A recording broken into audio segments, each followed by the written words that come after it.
அனைவருக்கும் வணக்கம். Welcome to தமிழச்சி அடுப்பாங்கரை. இன்றைக்கி நாம் பார்க்க போகிறது கோதுமை மாவில் செய்கிற இனிப்பு குழிப்பணியாரம் தாங்க. வாங்க பார்க்கலாம். முதல்ல தேவையான பொருட்களை சொல்லிடுறேங்க.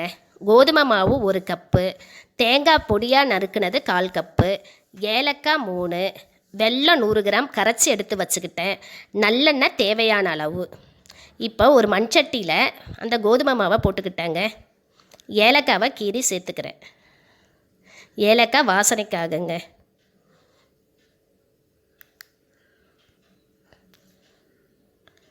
இப்போ கரைச்சி வச்சுருக்க வெள்ளை கரைச்சலை இதில் ஆட் பண்ண போகிறேன்.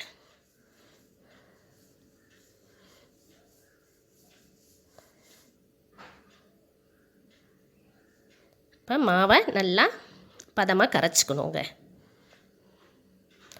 குழிப்பணியாரம் ஊற்றுற அளவுக்கு மாவை நல்ல பதத்தில் கரைச்சிக்கிறேன். முதல்ல கோதுமை மாவில் இருக்கிற சத்துக்களை பார்த்துடலாம் வாங்க. கோதுமையில் அதிக ஊட்டச்சத்து இருக்குங்க. நார்ச்சத்து, உயிர்ச்சத்து, புரதம், விட்டமின் பி நிறைஞ்சிருக்குதுங்க.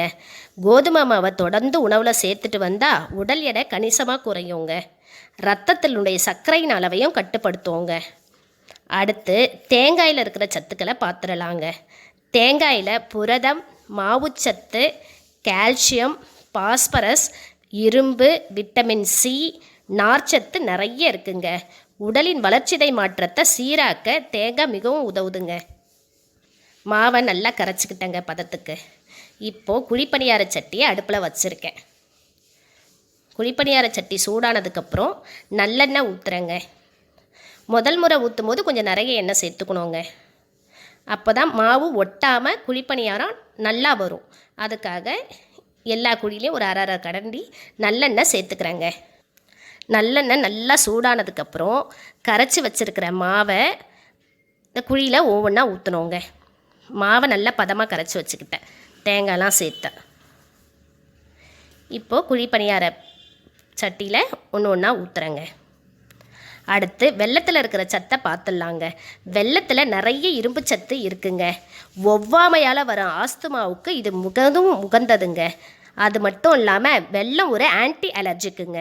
இதில் நார்ச்சத்தும் நிறைஞ்சு இருக்கிறதுனால வெல்லம் எல்லாருமே சாப்பிடலாங்க. அடுத்து நல்லெண்ணெயில் இருக்கிற சத்துக்களை பார்த்துடலாங்க. நல்லெண்ணெய் ஒரு ஆன்டி ஆக்சிடென்ட்டுங்க.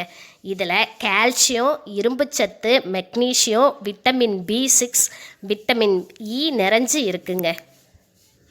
இப்போ குழிப்பணியாரம் வேகுது பாருங்கள்.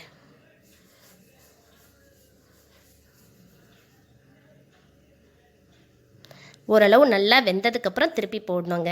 இப்போ வேக ஆரம்பிச்சிருக்குது. ஓரளவு செவந்து வருது பாருங்கள்.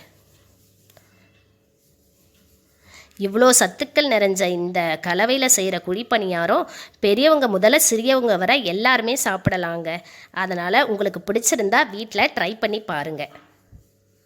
இந்த சேனலை உங்களுக்கு பிடிச்சிருந்தா லைக் பண்ணுங்கள், ஷேர் பண்ணுங்கள், சப்ஸ்கிரைப் பண்ணுங்கள், பக்கத்தில் இருக்கிற பெல் பட்டனை அழுத்துங்க. நன்றி, வணக்கம்.